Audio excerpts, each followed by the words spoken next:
Hola, muy buenas tardes. Bienvenidos al programa de los martes que se ventila a las 6 de la tarde con nuestra maestra querida Carolina Verde, El Rincón de Indecaj, entrevistas legales. Y bueno, maestra Caro, bienvenida. Hola, muy buenas tardes a todos los que nos siguen en transmisión. Bienvenidos a este cuarto programa del Rincón de Indecac, entrevistas legales. Es un placer para mí siempre estar aquí con mi querida maestra Odette Muñoz. Y hoy estamos de manteles largos. Hoy nos visita mi querida Nancy Villafán. Maestra, bienvenida a este nuevo Gracias, gracias, programa. gracias. Gracias, pues muy buenas tardes. Hola, mi querida Odette. Hola, mi querida Caro. Esto es pues casi un adelanto de la reunión que tendremos, ¿no? El fin de semana, justo abordando ya en una mesa muy seria con juezas, magistradas y demás sobre los temas de perspectiva de género. Les agradezco su cariño a las dos, les agradezco la invitación y sobre todo pues al espacio que INDECAC nos brinda para este tipo de entrevistas los días martes. Maestra, muchísimas gracias por acompañarnos en este espacio, en este rinconcito que le hemos agarrado cariño en tan poco tiempo, que hemos estado pues ventilando temas jurídicos y demás. Y ahora nos complace muchísimo platicar con usted respecto de, sí, juzgar con perspectiva de género como un pequeño adelanto de lo que será la próxima 16ª reunión de penalistas que se llevará a cabo en el GAFE de Tlaxcala. Ya casi, tiene razón, con grandes juristas en esa mesa.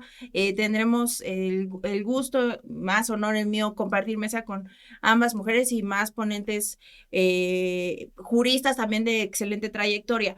No quiero pasar por alto, antes de entrar de lleno al tema, reconocer la trayectoria de la maestra Nancy Villafán.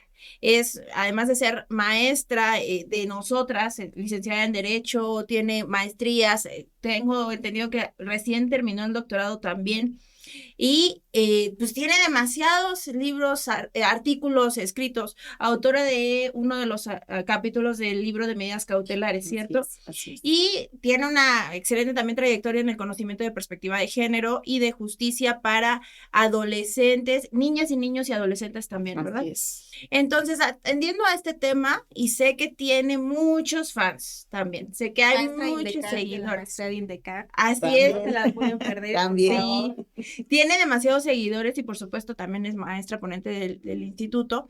Y bueno, pues para comenzar, maestra, ¿qué podríamos nosotros entender desde un tema muy práctico? Ya no tanto dogmático, sino práctico por perspectiva de género. Bueno, la Corte Mexicana, en atención a la obligación que México atrae con motivo de los temas de convencionalidad, ha establecido una metodología, incluso hay un protocolo que emitió la Suprema Corte de Justicia de la Nación que se denomina así, juzgar con perspectiva de género. Aquí es importante aterrizar que si bien es cierto, la perspectiva de género la hemos venido empleando en la materia penal, en los casos en donde encontramos a víctimas, ya sea mujeres, niñas, adolescentes o incluso mujeres en etapa adulta de su vida o mujeres en una condición de pertenecer a pueblos y comunidades indígenas, este tipo de herramienta la Corte la ha denominado como una metodología a partir de la cual se pretende que el órgano jurisdiccional analice los supuestos específicamente en donde se encuentra la mujer, de donde se desprenda una característica de asimetría de poder y de donde se pueda desprender una discriminación por la propia condición, el contexto histórico, el contexto social de donde deviene la mujer, ¿no? Aquí hay un tema bien importante porque si bien esta obligación, porque además no es un si quieres como órgano jurisdiccional, es una obligación del órgano jurisdiccional atender a estos casos para poder aplicar esta metodología y visibilizar esas condiciones que pudieran traer como consecuencia una desigualdad en el trato que se les tiene que dar a las mujeres. Hoy hablamos también de las personas que se identifican con una condición, pues en este caso pertenecientes a las comunidades, a la comunidad LGTBT y más, ¿no? Entonces, se trata de visibilizar para poder aplicar la justicia con esos parámetros de razonabilidad. Aquí no solamente aplica en materia penal, creo que tenemos que explicar que todo esto ha sido de un contexto histórico, ha sido un contexto social en donde se atribuyen ciertas funciones a los hombres por el hecho de ser hombres y a las mujeres por el hecho de haber nacido siendo mujeres, ¿no? Aquí no es solo un tema que favorezca a las mujeres, fíjense que hace poquito un gran amigo mío que también va a estar estar en el espacio de la reunión de penalistas el fin de semana, el maestro Camilo Constantino me hacía una llamada telefónica y me decía, oye, fíjate que acabo de salir de una audiencia, tuve una situación en donde le ventilé a la jueza que se trataba, iba como abogado defensor, estoy defendiendo a una mujer que venía de todo un contexto de violencia, a ella se le acusa por 2 homicidios calificados, sin embargo yo le pedí a la jueza en mi alegato de clausura que en el momento de emitir el fallo atendiera a juzgar con perspectiva de género. Me dijo prácticamente que estaba a uno de aplicarme el artículo 121 del Código Nacional porque la perspectiva de género solamente aplicaba a favor de las víctimas de los hechos delictivos y cuando se trataba solo de condiciones de mujeres, que en mi caso pues no se trataba de una víctima, que al contrario era una persona que hasta ese momento pues tenía la calidad de acusada y que no reunía las condiciones de víctima bajo la comprensión de la jueza, una jueza del Estado de México, no reunía las condiciones de víctima mujer para atender a juzgar con perspectiva de género, ¿no? Me decía él, oye, tú que medio le entiendes a estos temas, yo estuve en lo correcto, no estuve en lo correcto.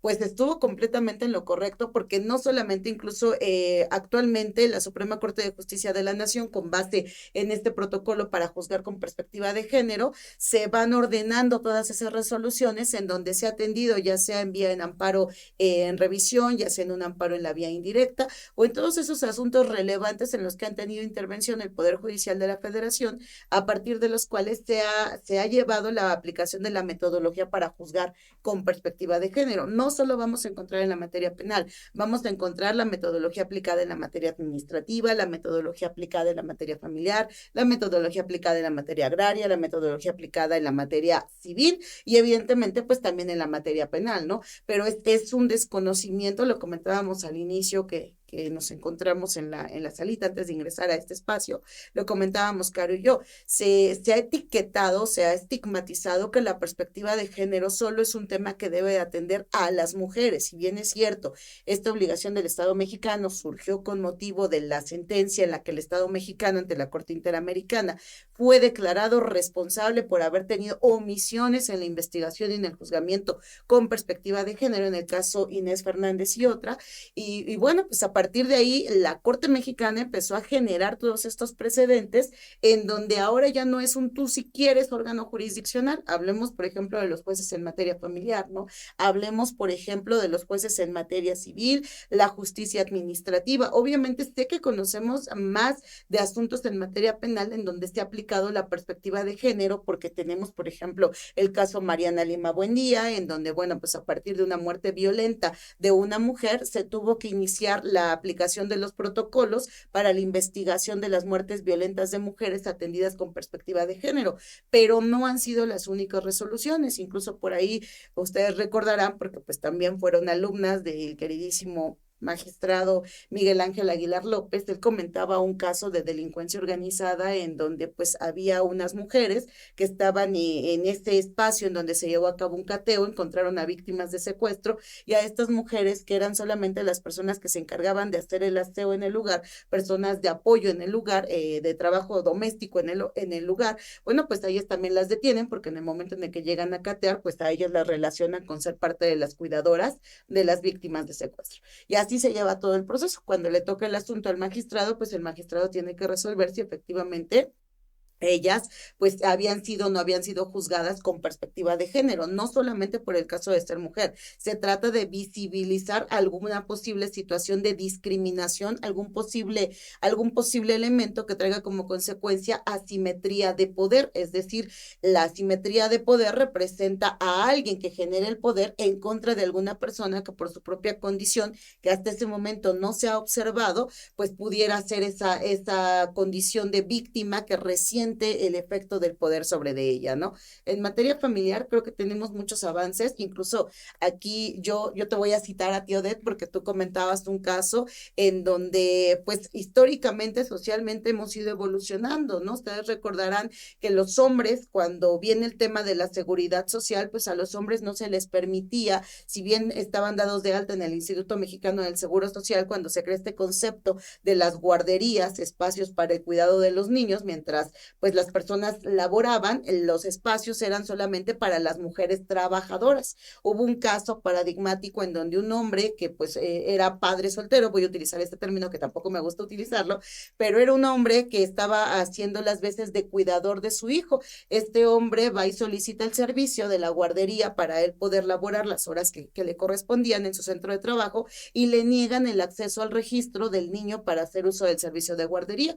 El asunto se ventila en su momento ante la corte y la corte determina que efectivamente no solamente se podía aplicar este servicio a favor de las mujeres que trabajaban, porque eso era tanto como estigmatizar, y eso es lo que busca la perspectiva de género, eliminar los estereotipos que nos han sido asignados porque tú eres mujer, porque tú eres hombre, y en este caso a ese hombre se le da la oportunidad de que se lleve a cabo el registro de su niño para que él pudiera acudir a trabajar. Él no tenía un grupo de cuidadores a su alrededor que lo apoyaran justamente con el crecimiento del niño. Entonces, a él se le da la oportunidad de llevar al niño al servicio de guardería y a partir de ahí, hombres y mujeres trabajadores adscritos al Instituto Mexicano del Seguro Social o incluso al ISSSTE o a cualquier otro servicio de salud que se brinde, tienen la oportunidad de solicitar ese servicio de cuidado de sus hijos. Esto es juzgar, atender a un caso en específico con perspectiva de género, no solamente a favor de las mujeres, ¿no? Que muchas veces viene ese boom, ay, es que las mujeres, o sea, con toda esta situación del reconocimiento de los derechos de las mujeres o con la visibilización que se está dando del contexto a favor de justicia de las mujeres, solo las mujeres se ven protegidas. No, no es cierto. La cuestión de perspectiva de género aplica para roles, aplica para mujeres y aplica para hombres. Algo que creo que sí hemos visto muy comúnmente en la práctica, pues es que nos dejamos llevar por el es que yo escuché un caso de perspectiva de género y fue a favor de una mujer, ¿no? Que a lo mejor fue la situación que le sucedió a esta jueza que les comento, en donde pues mal aplicada la perspectiva de género porque en su contexto como órgano jurisdiccional la delimitó solamente a los casos de víctimas mujeres, por ejemplo, que han sido pues violentadas de alguna manera, violencia sexual, violencia pues incluso dentro del contexto laboral o violencia feminicida como podría ser la privación de la vida a partir de la existencia de una razón de género. Hola, ¿qué tal? Buenas tardes, días o noche. En el momento que cualquiera de ustedes pueda ver esta transmisión, quiero compartirles que ya están abiertas las inscripciones para que ustedes estén con nosotros en las 2 maestrías que estamos por arrancar el próximo mes de mayo. Tenemos la maestría en Derecho Procesal Penal y la primer maestría en México en Derecho de Daños. También es importante decirles que tenemos becas especiales para servidores públicos. Si tú te desempeñas dentro del Poder Judicial estatal o federal, agencias del Ministerio Público, defensor público o asesor jurídico, comunícate con nosotros, tenemos una beca especial para ti. Y bueno, pues en la maestría de Derecho de Daños, déjame decirte que va a ser exclusivamente virtual porque tenemos ponentes de carácter internacional. Toda la información la vas a encontrar en nuestras redes sociales. Te esperamos. Lo que hace la magistrada Lorena Romo es sacar con perspectiva de género el contexto de violencia y decir, esto impactó en la no exigibilidad de otra conducta. Es decir, no le puedes exigir a esa mujer acusada de homicidio otra conducta diversa de no privar a quien la estaba ya agrediendo. Que además agresiones, estoy hablando de violencias en diferentes modalidades, desde la sexual, física, psicológica, patrimonial y económica, tenía un contexto muy severo de violencia y no solamente ella, también su hija. Su hija había sido agredida sexualmente por esta persona, pero además, después de que ya durante muchos años había sido violentada sexualmente su hija, le dijo a la mamá, a sabiendas de que ella ya conocía de estas agresiones y existió, por supuesto, una denuncia de por medio en ese contexto de violencia sexual, pero él sabiendo que ella conocía de que él había sido agresor sexual, le dijo, voy a ir a matar a tu hija. Y entonces ella en su psique dijo, claro, si pudo violarla, claro que puede matarla. Y antes de matarla, pues ella accionó el arma. Y la magistrada dijo, con perspectiva de género, visibilizando este contexto, puedo determinar que no se le puede exigir otra conducta. ¿Impactó en la responsabilidad penal? Sí, por eso no hay que tenerle miedo a la perspectiva. Claro, porque si la sabemos usar, hasta para mujeres acusadas y hombres también, por supuesto hombres, podríamos sacar lo mejor de, porque es para eso, ¿o no, Caro? Sí, claro, o sea, atendiendo a estas últimas intervenciones, a mí me gustaría, mi querida Nancy, preguntarte, entonces, ¿desde qué punto en materia penal puedo solicitar que se aplique la perspectiva de género? Porque tú acudes a la agencia del Ministerio Público solicitando actos de investigación tendientes a esta perspectiva de género y te dicen, no, espérate, porque yo no estoy juzgando aquí, eso lo tiene que aplicar el juez. Yo no puedo aplicar ahorita perspectiva de género. No sé si te ha pasado este tipo de cuestiones. Híjoles, es que yo creo que tenemos muchísimo que trabajar en todas las fiscalías. Y hablo de todas las fiscalías, no solamente la Fiscalía General de la República, sino las fiscalías o las que todavía conservan el modelo de ser Procuradurías Generales de Justicia, ¿no? Creo que tenemos, sí, ya en este momento, si necesitamos hablar de una investigación de los hechos y que esta investigación se lleve a esa tesitura de ser científica, creo que sí necesitamos hablar de una autonomía de servicios periciales, necesitamos hablar de una verdadera especialización de fondo y no solamente de título en la entrada de la agencia del Ministerio Público o en la Fiscalía, porque necesitamos especializar a nuestros agentes del Ministerio Público. Hace poquito yo abordaba justo también en una entrevista el tema de la necesidad de interpretar lo que dice el artículo 21 de la Constitución. Dice, la investigación del delito correrá a cargo del agente del Ministerio Público. Para ello va a recibir el auxilio de la policía, pero lo decíamos tú y yo hace unos momentos allá afuera, ¿no? Yo no puedo, si yo tengo un restaurante y yo soy quien va a coordinar el área de cocina, yo no puedo andar dando órdenes para todos los cocineros si yo no sé cocinar. Eso es justamente lo mismo que pasa en los ministerios públicos. Creo que aquí desde fondo estamos mal, Caro, porque los especializamos en aprenderse la parte del proceso penal, pero no los especializamos en la investigación del delito. Y además, administrativamente estamos haciendo cambios infinitos en las fiscalías, ¿no? Yo lo hablaba en su momento en la Fiscalía de Feminicidios. Tú ya tenías personal especializado en la Fiscalía de Feminicidios, hubo cambios hasta arriba en la Fiscalía de Feminicidios, y entonces el personal que tenías especializado de repente lo llevas a la Fiscalía Especializada de Niños, Niñas y Adolescentes. Y empiezas a mover personal de un lado a otro. ¿Por qué no le das continuidad? Porque si tú ya les aplicaste exámenes de control de confianza y ya han pasado los exámenes de control de confianza y ya invertiste en la capacitación, ¿por qué no continúas en esa línea de capacitación? ¿Por qué no trabajas con una policía verdaderamente especializada en la investigación del hecho delictivo? Si yo voy a trabajar, por ejemplo, en la fiscalía en tema de género, pues entonces todo mi personal tendría que estar especializado para aplicar protocolos de investigación.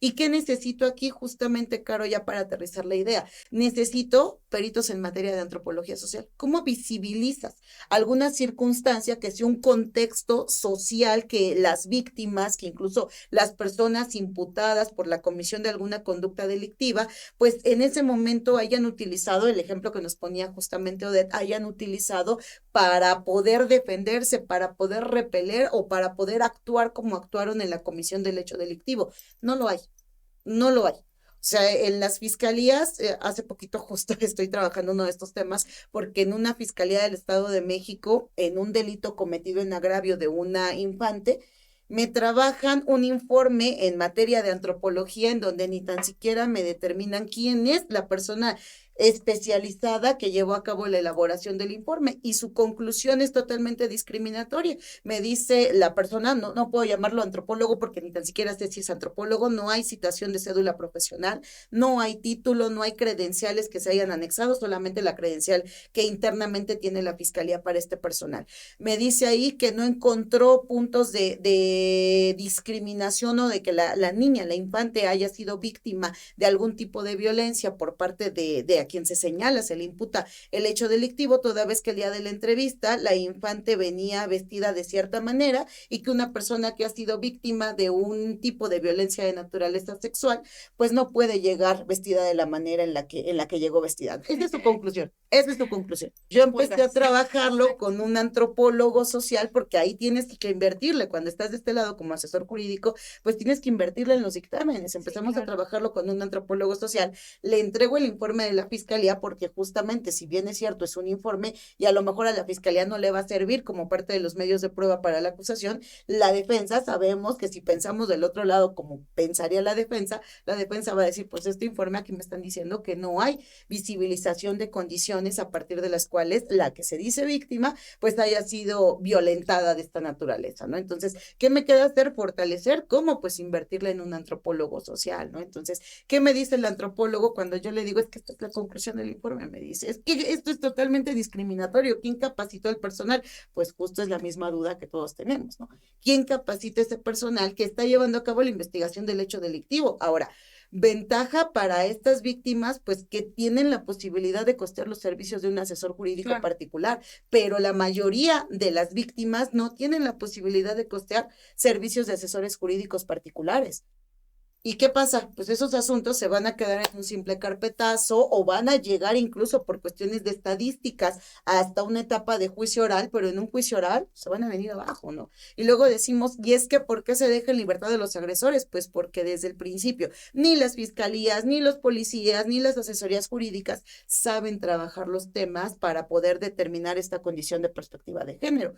Y hablemos más allá, hay casos en donde si bien es cierto, es una obligatoriedad ya no solamente constitucional, sino convencional de los órganos jurisdiccionales, el aplicar las herramientas, porque incluso tenemos hasta jurisprudencia que nos va diciendo cuáles son los pasos que se tienen que seguir para juzgar con perspectiva de género. ¿Y qué es eso? Es una obligación y que incluso en estos casos el juez, la jueza sí puede requerir prueba para visibilizar la necesidad de juzgar con perspectiva de género. ¿Sabemos en cuántos casos realmente los órganos jurisdiccionales hacen uso de esa obligación que tienen para requerir allegarse de elementos probatorios que les permitan visibilizar la necesidad de juzgar con perspectiva de género? O sea, prácticamente No, no.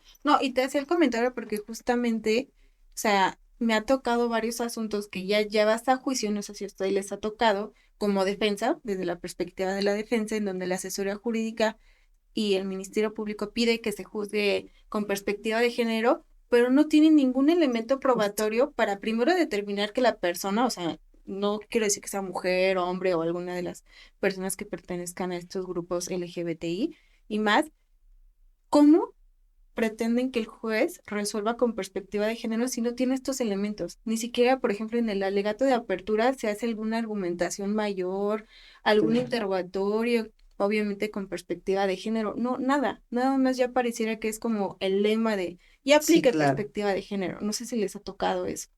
Sí, claro, y es bien difícil porque creo que aquí vamos desde la necesidad de modernizar los planes y programas de estudio de las universidades, ¿no?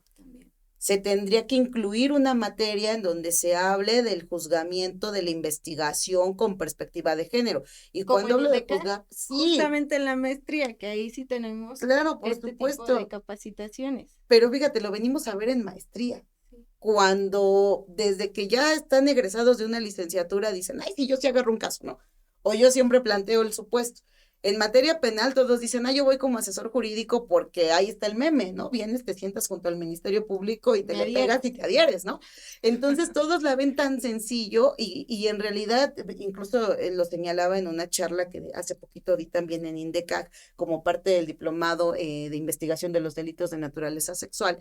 A mí me tocó abordar los delitos sexuales cometidos en agravio de niños, niñas y adolescentes. Hasta hace muy poquito el Semanario Judicial de la Federación se empezó a preocupar por el tema de exigir una especialización a los que se constituyen como asesores jurídicos de víctimas cuando las víctimas pertenecen a este grupo de vulnerabilidad, niños, niñas y adolescentes, porque no estamos haciendo el trabajo como debemos de hacerlo. No es bien fácil decir, a ver, sí, yo asesor jurídico, yo voy a cobrar honorarios por ser asesor jurídico, porque todo lo demás lo tiene que hacer el Ministerio Público, pero empecemos desde que tenemos muchas fiscalías en donde la labor de ministerios públicos está superada por una cuestión de carácter administrativo y pues ustedes lo ven todos los días, ¿no? Ustedes revisan sus escritos de acusación y vienen de formato, porque no tienen la oportunidad de revisar detenidamente la integración de las carpetas de investigación o incluso pues esa cuestión administrativa con las que nos topamos internamente en varias fiscalías. Tú eres el Ministerio Público que llevó a cabo la integración de la carpeta de investigación, llevaste a cabo todos los actos de investigación y todos los registros. Y tú ya eres de la mesa de temas procesales, a ti te toca llevar a cabo la elaboración del escrito de acusación. Vamos a ser honestos, ¿a dónde se van? A la resolución de vinculación a proceso, ¿no? Claro. Y entonces, ¿qué analizan? Todos estos que en su momento fueron datos de prueba y que sirvieron para la vinculación a proceso, los voy a incorporar ahora nada más que en el apartado de medios de prueba y separo medios de prueba para acreditar el delito y la responsabilidad penal y medios de prueba para acreditar la pena y para acreditar la reparación del daño. Y entonces no asumimos, y esto es una labor de todos, porque el sistema, si bien es cierto que de manera formal, lo voy a decir así, lo tenemos ya implementado desde 2016, y lo digo de manera formal porque en el 2016 se supone que dijimos, pegamos el brinco y dijimos, ya está, ¿no? Al menos legalmente ya todo el Estado, todo el país tiene ya sistema de justicia penal acusatorio. Pero creo que fue hasta el 2016 que nos vino a caer el 20 de que hablamos de una labor de investigar para llevar a cabo esa investigación científica de los hechos, que hablamos de una necesidad del reparto de funciones y de asimilar cuál es la labor tuya como defensor, cuál es la labor tuya como asesor jurídico, cuál es la mía como Ministerio Público y cuál es la tuya como órgano jurisdiccional, ¿no? Creo que el sistema no ha alcanzado la madurez que quisiéramos que ya hubiese alcanzado a estas alturas del partido. Vienen más reformas constitucionales, viene el tema de atender a las cuestiones de convencionalidad, que sí las vemos, sí las escuchamos, pero las pasamos de ladito, las vamos esquivando y no las abordamos con la seriedad que se requiere. Tú lo acabas de decir, ¿no? Es bien triste cómo llegamos a las audiencias y decimos, es que se juzgue con perspectiva de género. ¿Y qué me estás dando tú para que yo pueda visibilizar estas circunstancias? Si bien el mismo protocolo y las obligaciones constitucionales y convencionales le exigen al órgano jurisdiccional requerir de prueba para poder visibilizar estas cuestiones de perspectiva de género que me lleven a juzgar con perspectiva de género, pues tampoco le estamos llevando a cabo, ¿no? Les acabo de poner el ejemplo de una jueza en donde la jueza dice, no, es que solamente habla para víctimas y solo va a aplicar para víctimas mujeres. Y si tú eres una persona acusada y aquí era una mujer acusada, no, para ti no, porque tú no eres víctima, no, al contrario, tú eres quien victimizó a la víctima del hecho delictivo. Para ti no tengo la obligación de aplicar perspectiva de género. Entonces, nos estamos quedando con un criterio muy cortito. Creo que aquí es labor absolutamente de todos, ¿no? Yo siempre he dicho que el tema de la perspectiva de género le entramos con miedo, porque vino a partir de una obligación convencional. Y porque en aquel momento históricamente nos ubicamos en temas en donde el feminicidio, las muertes violentas de mujeres, que además ustedes recordarán que anteriormente pues estaba dentro de los códigos penales el famoso estado de emoción violento, ¿no? Y entonces bajo el estado de emoción violento pues cualquier hombre bajo esta circunstancia podía decir, ay, es que yo encontré a mi mujer, fíjense incluso la manera de hablar sistemáticamente cómo la vamos utilizando, encontré a mi mujer platicando con tal persona y entonces me dio muchísimo coraje, me llené de ira porque en mi cabeza pasó que me estaba engañando, que me estaba poniendo los cuernos y cómo a mí mi mujer ponerme los cuernos, ¿no? Y entonces la agredí, sí, claro, la agredí, ¿no? La agredí, pero es que todo es un contexto social, es un contexto histórico de donde venimos. Y yo lo digo públicamente, qué difícil en una sociedad como la nuestra ser mujer y qué difícil ser hombre, cuando vienes desde estereotipos en donde se nos ha venido educando, ¿no? Y que hemos dado por ciertos, porque ahí tienen ustedes toda la historia de las películas del cine de oro mexicano, en donde, ay, ¿te gustó? Pues róbatela, ¿no? Sí. Y tú ya no te vayas a salir de donde él te tiene, porque imagínate socialmente qué se va a decir de ti después de que ya te robó, te raptó, te metió a su casa y de repente pues tú te le escapas, ¿no? Él es tu hombre y tú eres su mujer.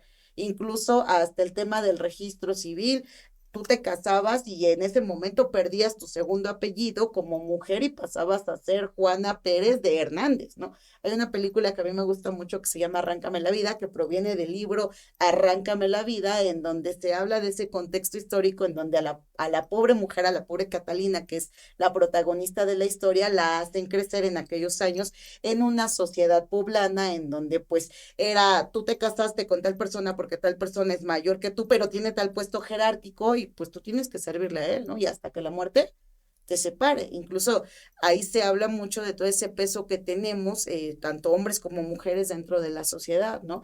Este personaje, el marido de Catalina, pues llega a ocupar un lugar dentro de la política mexicana cuando era el partido de inicio, el único partido preponderante en nuestro país. Y bueno, pues este señor ya tenía muchos problemas con la esposa y le dice a la esposa, te voy a dejar, te voy a abandonar. Y le dice él, es que en la política hay políticos viudos, pero no hay políticos divorciados, ¿no? Entonces, el peso social que acarreaba justamente toda esa situación, ¿no? Entonces, yo creo que es bien difícil, pues, asumir esta situación, tanto hombres como mujeres, y pues el tema en las fiscalías y el tema en los órganos jurisdiccionales, pues nada más lo pasamos de investiga con perspectiva de género, juzga con perspectiva de género, pero no le hemos entendido la metodología.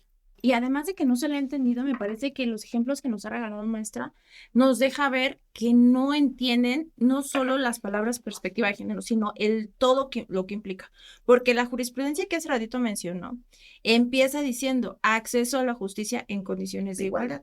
Y entonces, si tú estás argumentando que con perspectiva de género solo se le aplica a víctimas mujeres y no a mujeres acusadas, eso no es acceso a la justicia en condiciones de igualdad. O sea, es no entender la perspectiva de género, porque además la perspectiva de género es un método, es una parte del acceso a la justicia. Así es. Solo es un pedacito. Todo lo demás se integra en temas de niños, ejemplo, niños, niñas y adolescentes, no solamente es hablar de perspectiva de género, sino también hablar de perspectiva de infancia y adolescencia. Por eso la necesidad de una capacitación especializada en asesores jurídicos, porque si de plano el asesor jurídico, al ver una carpeta de investigación, aplaudo yo que vea que en un dictamen de antropología se haya percatado de este tema discriminatorio, pero ¿cuántos asesores jurídicos lo hubieran visto? La verdad es que Y hacer otro, además. que hubiera buscado alternativas para suplir esas deficiencias en esa investigación, porque además es una investigación por parte de un perito oficial. Claro. Sí es cierto que si el asesor jurídico no tiene capacitación, si el asesor jurídico no se encomienda a enmendar la plana del Ministerio Público, por eso llegan a juicio y obtienen absolutorias, porque no es una correcta investigación.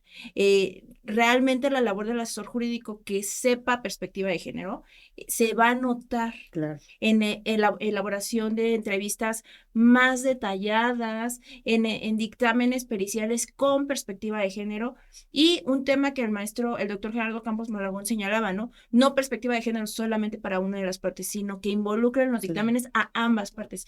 Esto es importante con independencia de quien lo solicite, porque al momento de juzgar, lo que hacen los juzgadores o deben hacer los juzgadores es analizar el contexto, pero de ambas partes, no solo de una parte. Entonces, si el dictamen solamente va con la pura información de una de las partes, ¿dónde está para poder analizar el contexto de la otra? Y yo podría decir que se ha utilizado la perspectiva de género hasta para graduar la punibilidad. Se puede utilizar la perspectiva de género hasta decir, bueno, tú eres una persona que generas contextos, voy a ponerlo entre comillas, generas contextos de violencias, pero es un contexto que te ha ido históricamente educando. Ejemplo, tomando en cuenta películas, hay una película que se llama Todo un hombre, y en esa película menciona el actor que él es violento porque su papá le enseñó a hacerlo. Si nosotros con perspectiva de género visibilizamos que tal persona es violenta porque así se le educó o porque la sociedad le ha dicho, tú tienes para ser macho, sí, claro, que ser violento, entonces, por supuesto que la punibilidad también debería disminuirse. Porque ello provoca me parece que saber perspectiva de género, como lo dije hace rato, impacta en la dogmática, impacta en el proceso, impacta en estas reglas que pues podríamos usar como herramientas. Muchísimos abogados cuestionan la perspectiva de género como que la estamos mal empleando, pero me parece que más que ser un mal uso, es un desconocimiento es un desafortunadamente desconocimiento. Yo honestamente me he enfrentado con abogados que han hecho argumentos prejuiciosos, que han dicho, por ejemplo, de las conclusiones donde mencionan por su vestimenta, ella es provocadora. He escuchado abogadas que han dicho, utiliza la victimología en delitos sexuales. Y yo me quedo pensando, la victimología lo que hace es clasificar a la víctima. Y si atendemos esas clasificaciones, hay una clasificación o un parámetro que dice que hay víctimas más culpables que los culpables. Y entonces imagínate decirle eso a una víctima de un delito sexual. Claro. Que tú eres más culpable que el culpable porque vestías como vestías. Y eso es totalmente, además de criminalizante para la víctima, es prejuicioso. Es totalmente prejuicioso. La perspectiva de género también permite desechar esos argumentos. Sí, primero verlos y luego quítalos. Y así alcanzar el acceso. Sí, yo creo, Odette, que me decías esto, que a lo mejor es desconocimiento de la perspectiva de género, pero yo creo que también sería un malentendimiento de la aplicación de la perspectiva de género. Por ejemplo, en los delitos sexuales, en donde únicamente la fiscalía, y perdón que esté atacando a la fiscalía hoy, pero se me complica bastante. Pero los queremos, en el fondo los queremos. Se complica bastante, por ejemplo, en los temas sexuales, incorporar o solicitar algún acto de investigación diverso a la pericial en psicología, porque dicen, es que ya con eso es suficiente. La pericial en psicología dice que sí tiene una afectación emocional derivada del hecho, ya con eso ganamos juicio. Y dije, no, espérame. O sea, ¿qué elementos probatorios tenemos para comprobar efectivamente ese hecho? No nada más la pericial en psicología. Entonces, sí hay criterios que dicen que obviamente la pericial en psicología va a tener un valor preponderante frente a otros. Pero espérame, ¿cuáles son los otros? Los otros elementos. Necesito los otros elementos periféricos para poder establecer si la pericial en psicología o no tiene un valor preponderante, ¿no? Entonces, sí me parece que hay un malentendimiento de la aplicación de la perspectiva de género, digo, por las fiscalías, pero también de los abogados. Claro. Porque bien lo decías, Odette, ¿cuántos asesores jurídicos solicitan este tipo de cosas? O tienen una actividad probatoria activa para poder integrar la carpeta de investigación. La verdad es que yo no he visto muchos, No. y es preocupante llegar así a una audiencia en donde pues no tienes muchos elementos probatorios en los que la pericial en psicología, Claro. si bien te va una de medicina. No, y a veces la de medicina ni No tan dice siquiera nada. te va a ayudar a Sí, reforzar, claro. ¿no? Cuando hablamos de los delitos justamente en agravio de niños, niñas o adolescentes, pues muchos de estos delitos, el niño por la edad en la que se encuentra y porque generalmente este tipo de delitos son cometidos por alguien que forma parte de su mismo vínculo familiar y que ejerce esa cuestión de confianza, va intimidando, ¿no? Al niño o niña para que el niño tarde en decir cómo sucedieron las cosas, ¿no? Incluso hay jóvenes que llegan a la etapa de los 18 años, 19, 20, y que empiezan ya a relacionarse sexualmente con sus respectivas parejas, y está ahí cuando viene de golpe el recuerdo, eso que la mente había guardado y que trae consigo esta situación, ¿no? De llevarlos a las circunstancias que ellos vivieron siendo niños y que en aquel momento incluso normalizaban, porque en este tipo de circunstancias, pues el que es agresor sexual, pues se ubica en esa situación de abusar del poder que tiene respecto del niño, ¿no? Y esta perspectiva de género y cómo se tiene que aplicar en la investigación de esos hechos delictivos. Y no solamente es la parte, como lo decía justo Caro, no solamente la parte en la que se limitan las fiscalías, es que tengo el testimonio de la víctima y la víctima se ubica en tiempo, modo, lugar, circunstancias, tengo el tema en materia de psicología que dice que sí presenta características de aquellas personas que han vivido este tipo de agresiones, ¿no? Y es más, voy a ser gentil contigo. La fiscalía te dice, no te preocupes porque además voy a mandar al elemento policía de investigación para que realice un oficio a través del cual nos delimite que efectivamente el lugar en el que dice la víctima que aconteció el hecho delictivo sí existe, ¿no? Y entonces con eso te dice el MP, ya está armado, ya lo tenemos. Vas a juicio y pues te encuentras a veces, y vas como defensor, te encuentras con esta circunstancia de valoración en donde la víctima dijo, el perito en materia de psicología vino a reforzar, el policía vino a través de su testimonio a referir que el lugar existe, por lo tanto, todos estos tres elementos juntos dan credibilidad a que el hecho sí sucedió, ¿no? Y te quedas con la otra parte, ¿qué pudo haber hecho el asesor jurídico que no hizo? Hoy creo que es necesario ya no solamente levantar la manita cuando te llega un asunto en donde te dicen que prestes tus servicios jurídicos como asesor jurídico, sino ser honesto y aceptar si tú conoces o no conoces el manejo del tema. ¿Por qué? Porque no puedes trabajar como asesor jurídico un tema de niños, niñas y adolescentes cuando tú como asesor jurídico vas a tener debilidades que en su momento te van a llevar a revictimizar o a victimizar secundariamente a tu niño o a tu niña, ¿no? Lo vemos mucho en las fiscalías, en donde en las entrevistas que se recaban de niños, niñas, no hay ni perspectiva de la infancia, no hay perspectiva de género. Hemos visto entrevistas en donde viene la pobre niña que le costó mucho trabajo trabajo exponer la situación que vivió y en donde en el momento de elaborar la entrevista psicológica, el único que está disponible es un psicólogo hombre. Y te dice el Ministerio Público, y es lo que tenemos, licenciado. Y siquiera ahorita, porque si no, pues quién sabe para cuándo vayamos a contar con psicólogo. Y el asesor jurídico que no sabe dice, pues órale, no. Aviéntate el tema de la entrevista con este perito en materia de psicología hombre. Y luego, ¿sabes qué va a pasar? Que tú mismo lo estás Y revictimizando. además que por desconocimiento permita que el Ministerio Público que está realizando la entrevista sin perspectiva de infancia esté haciendo un interrogatorio totalmente inducido. Sí, claro. O sea, Sí, un claro. lado A. Sí, claro, ¿no?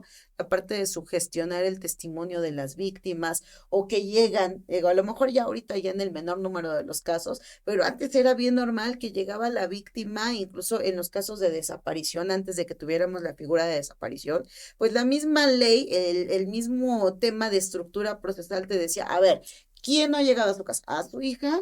Ay, a ver, ¿desde cuándo? ¿Y qué hacía a tales horas de la noche fuera de la casa? Claro. Si usted fuera buena mamá, usted hubiera estado pendiente de su hija, porque la hija es obligatorio que se la haya cuidado bien. Ah, no, a lo mejor se fue con el novio y en un ratito más regresa. Regrésese a su casa y espérela. Ya, si después de tanto tiempo no regresa, pues entonces ahora sí viene y le levantamos la denuncia. Entonces no había nada de perspectiva de género en el tema de la investigación. Hoy, gracias a esas sentencias que no nos gustan, quizá en temas gubernamentales de parte de la Corte Interamericana se nos ha jalado la oreja como Estado y se nos ha dicho, es que las primeras horas en materia de desaparición son esenciales. O sea, si tú vas a hacer algo, tiene que ser durante las primeras horas, ¿no? Hemos quizá evolucionado, y lo voy a decir así, hemos evolucionado en las estructuras, pero no hemos evolucionado en el fondo de las estructuras. Hoy tenemos comisiones nacionales de búsqueda, tenemos fiscalías que te dicen así, fiscalía especializada en la investigación de delitos en razón de género. Pero de fondo tu personal de verdad está especializado. O sea, ya les quitaste eso que tú decías, Odette, que son los estereotipos, que en el momento en el que llegue una víctima, primeramente de la víctima no se duda, ¿no? Y lo vemos en los delitos de naturaleza sexual. Y si ya sabías, ¿para qué te fuiste a meter con él, Atalaya? Si solo iban a estar ustedes dos. Ay, no me digas que no sabías a qué iban a ese lugar. Y después de todo, tú le dijiste que no, pues si nada, estaban ustedes solos. Y entonces, ¿qué hacemos con todos estos temas, no? En donde es tan difícil quitarse el chip. O sea, es tan difícil quitarte la idea de que si una mujer va con un hombre a un lugar y van solos, y sobre todo en aquellos contextos en donde pues se había generado una confianza, un vínculo por amistad, por familiaridad y demás, pues que dudes de lo que la mujer en ese momento te está diciendo, o peor aún en el caso de los hombres, ¿no? Que viene un hombre y que te cuenta, yo contaba una historia que hace unos días me sucedió mientras teníamos detenido afuera de una agencia de Ministerio Público. Llegó un señor golpeado, pero así arañado, y lo traía un elemento de policía municipal. Llega el policía y sube al área de delitos de violencia familiar, y yo creo que le dijeron que no iban a recibir a la pobre víctima. Baja el policía y le dice, híjoles, amigo, ¿y no tienes a dónde irte? Dale chance. Deja que se pasen las cosas. A lo mejor si ya mañana te apareces y pues haces tu labor como hombre, evidentemente entendimos a qué se refería, te va a perdonar, ¿no? Entonces, ¿cómo discriminas a un hombre por la condición de venir violentado por quien en ese momento él decía que era su pareja? Y además a mí me llamó mucho la atención porque él decía, es que no es la primera vez que me pega. No es la primera vez que me pega. Y el pobre venía ensangrentado del rostro. Y además se lo llevaron a él y no a su pareja. Y no a ella. Sí, porque iba en calidad de detenido. Él iba, no, lo llevaban en calidad de víctima, pero ya sabes, Pero en calidad de víctima, ¿y por qué no la detuvieron? ¿Por qué no? ella? Porque el policía justamente le dijo, cuando yo escuché, el policía le estaba diciendo, pues es que tú decides, si tú quieres iniciar la denuncia en contra de ella, pero tú sabes cómo se acostumbran a resolver estas cosas.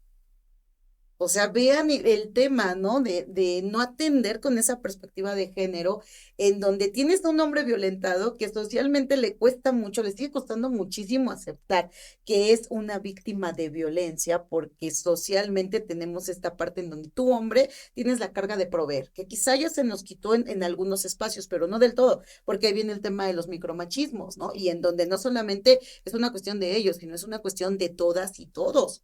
Y entonces el que el hombre haya acudido a acceder con el policía para acudir a la Fiscalía Especializada de Delitos de Violencia Familiar y que el policía abajo le estuviera haciendo lavado de cerebro y decirle, ¿estás seguro que?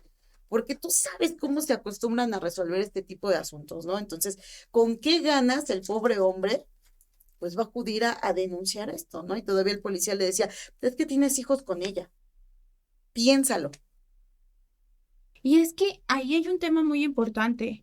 Es precisamente las autoridades te reciben y a partir de sus ideas preconcebidas sociales, es que ellos pretenden que el otro va a resolver sus conflictos.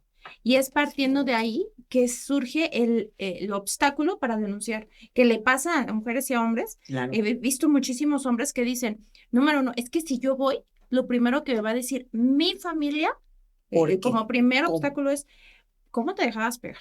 Ay, es que tú eras el hombre de la casa. ¿Quién tiene los pantalones? ¿No? Para empezar, ese es un obstáculo psicológico que impacta en los hombres para poder acudir. Ya estando ya en la agencia del Ministerio Público, ¿quiénes son los que los reciben? ¿Hombres o mujeres? Más hombres. Generalmente. Y entonces, si nosotros atendemos que quien te recibe también es un hombre que probablemente tenga una educación con base en el machismo, en el que, ¿por qué te dejaste? Ay, pues te mandan en tu casa. O yo me río muchísimo de las tradiciones en las bodas donde les ponen el mandil, que bailan del mandil y que la mujer va atrás con la escoba como a modo de golpearlo, ¿no? Uh-huh. ¿Por qué? Porque eso es el reflejo de. Al final del día es como decirte, te casaste, ahora tú tienes que imponerte, como hombre te tienes que imponer. Y llegas a la agencia del Ministerio Público, si denuncias, pierdes virilidad. Claro. Si denuncias, estás perdiendo hombría. Y peor todavía, si denuncias, mañana tú lo vas a solucionar, como lo dijo, en un contexto que me suena también sumamente misógino. Claro, por supuesto. Porque pensar que una mujer solamente puede ceder a un acuerdo, no sé él cómo se lo planteaba, pero yo quiero pensar que así era, sí. Ceder a un acuerdo, con base en un acto sexual, es totalmente misógino. Es como, yo he escuchado la frase que dicen, a la mujer le hace falta. O sea, por eso es así. Sí, claro. ¿Te golpeó? Pues es que le hacía falta. Eso es misógino. O sea, claro. Parte de que está promoviendo totalmente violencias. Tanto en el hombre como en la mujer. O sea, estás promoviendo que él sea violento y estás promoviendo que ella sea violentada. Claro. O sea, es un tema muy complicado, el acceso a la justicia. Los jueces que escuchan todo que pueden y perciben este contexto, es de donde favorecen con la perspectiva de género cualquier resolución, cualquiera. Y eso, repito, si el hombre llega ya denunciado, como denunciante a juicio y el juez puede visibilizar este contexto, aún siendo hombre, me parece que también se beneficia en todas sus esferas, en todas. Voy a poder rescatar que hasta la misma autoridad le está imponiendo ser violento o misógino. Y así se estaría erradicando. Sí, generamos precedentes, ¿no? Claro. Y creo que esa es la parte en donde tenemos que hacer conciencia, o sea, estudiar esos precedentes. Yo siempre he dicho que el día que en las universidades, en las aulas universitarias, no se te ponga un libro para que lo leas desde la clase 1 hasta la última clase del cuatrimestre del semestre, y se trabaje también con casos prácticos, con prácticas sobre esos casos en concreto, y vayas entendiendo la forma de argumentación de esos razonamientos precedentes de los tribunales, de la misma Suprema Corte de Justicia de la Nación. Vamos a generar nuevas culturas en la forma de aprender el derecho, ¿no?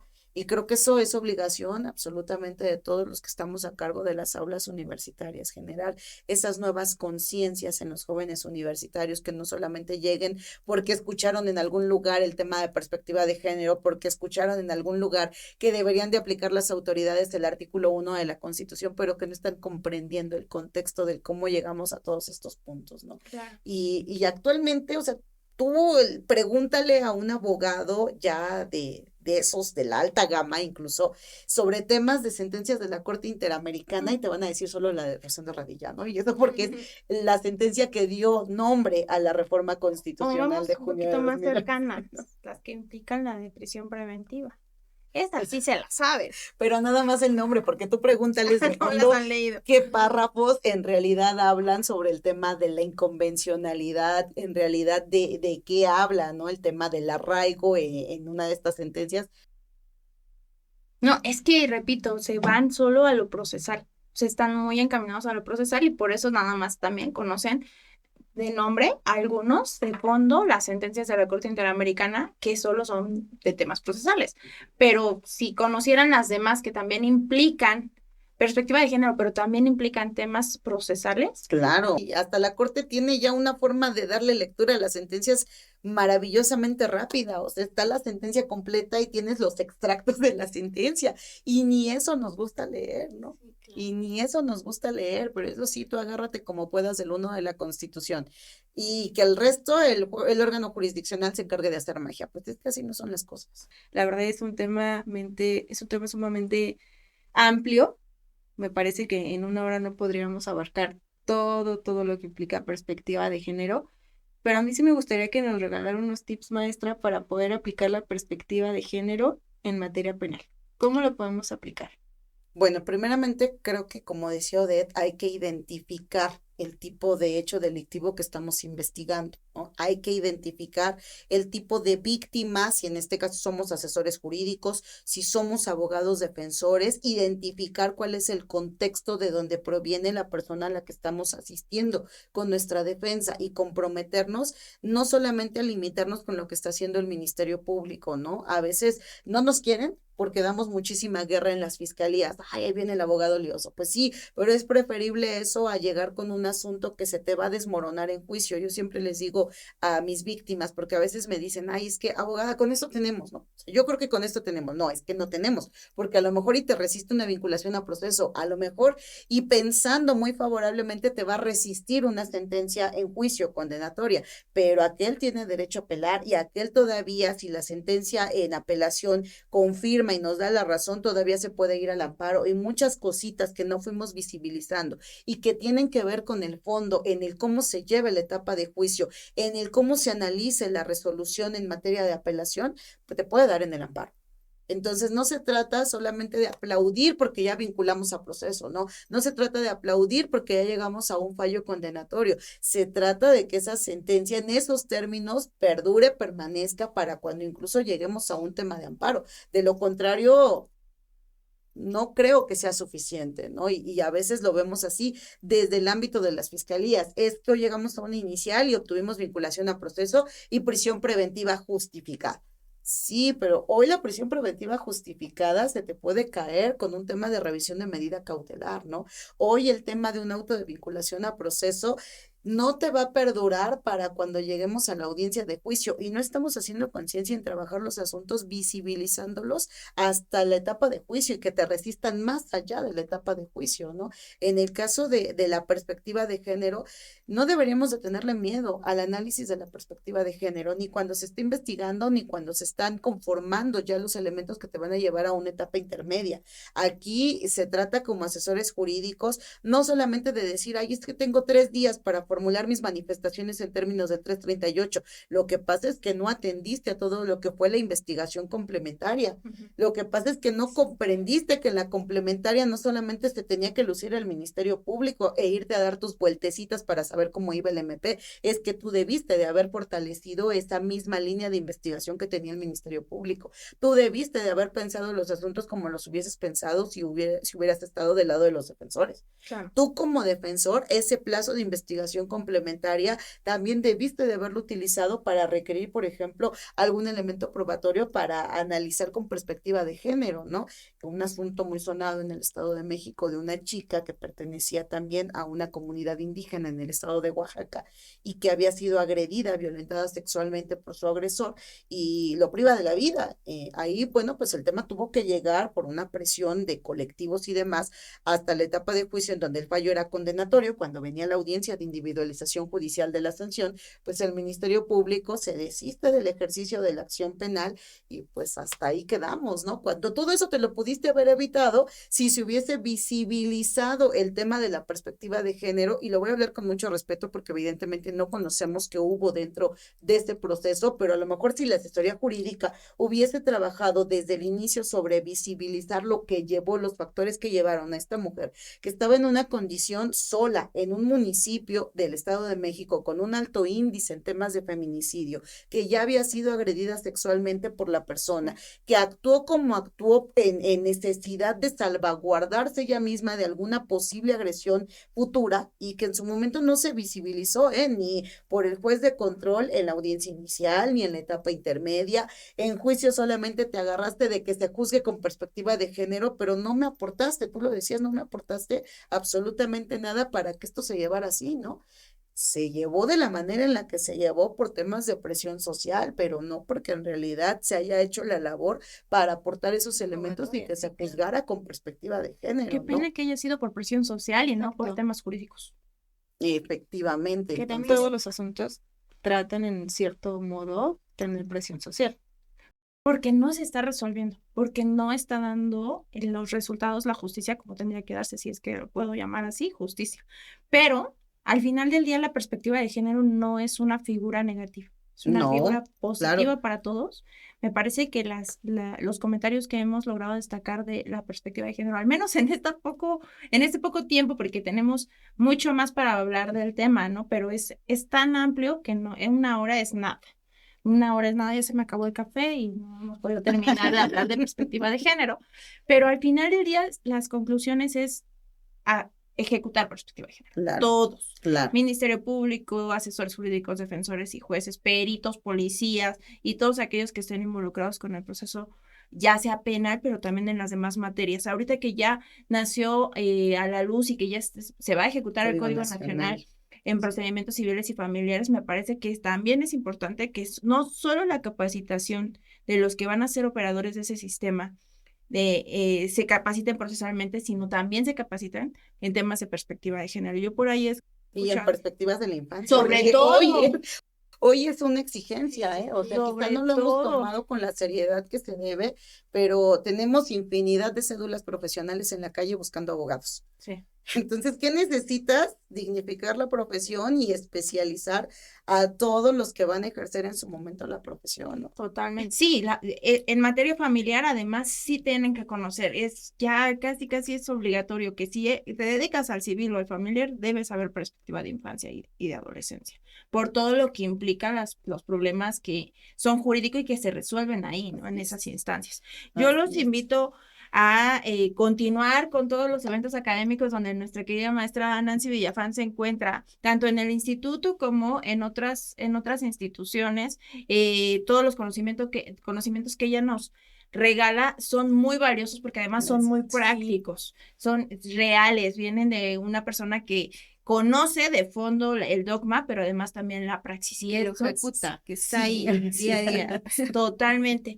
Yo estoy muy agradecida por su presencia y de verdad, ahora que vamos a compartir mesa en la próxima reunión nacional de penalistas en Tlaxcala con otras ponentes también, pues a ver qué se da, qué debate, porque si en una hora nosotras tres no alcanzamos a votar, en una hora y media no vamos a alcanzar a votar seis ponentes. Pero va a estar rico, porque además va a haber una especie de debate. Esperemos que todos acudan a esta reunión. O que nos sigan, porque acostumbran a transmitir. A ver, no sé si va a haber transmisión, pero si sí la hay, pues sí, conéctense. Y bueno, no quiero pasar por alto invitarlos a nuestros siguientes eventos académicos que tiene INDECAG. De hecho, el día de hoy a las 8 de la noche va a comenzar la semana de inducción de la maestría procesal penal. El maestro Oscar Miranda Geman va a comenzar con el tema de operaciones con recursos de procedencia ilícita, y a lo largo de esta semana también va a estar el doctor Gerardo Campos Malagón, el doctor juez Abraham Montoya, la maestra Alma Yesenia, también la doctora Diana Garduño, la maestra María del Carmen Cruz y finalmente el doctor Arturo Castañeda. Por favor, no se pierdan esta semana de inducción para efectos de la maestría procesal penal, en la que, como ya bien saben, también nuestra maestra Nancy Villafán es docente de la misma. Y bueno, pues, además conocen ustedes toda la oferta académica que tiene el instituto. Vienen grandes eventos académicos a lo que resta del año. Ya prácticamente la agenda está a full. Sí. Y bueno, pues estén atentos a ello, maestra Coro. Muchas gracias a todos los que nos siguen. No me quiero ir sin antes leer el comentario que nos realiza Mary Sweet. Es para usted, maestra, que dice que totalmente de acuerdo. La sociedad tiene mucha o toda la culpabilidad de cómo se ha dado el machismo en el país. Lo que nos comentaba también la maestra Odette. 100% de acuerdo. Pues muchas gracias a todos los que nos siguieron. Les invito a que nos sigan en redes sociales. No se pierdan el siguiente capítulo del Rincón de Indecac. Maestra, un gusto haber estado Gracias, Caro, aquí en gracias, este Odette. programa. Mi querida Odette, siempre un placer estar contigo. Nos vemos el siguiente capítulo.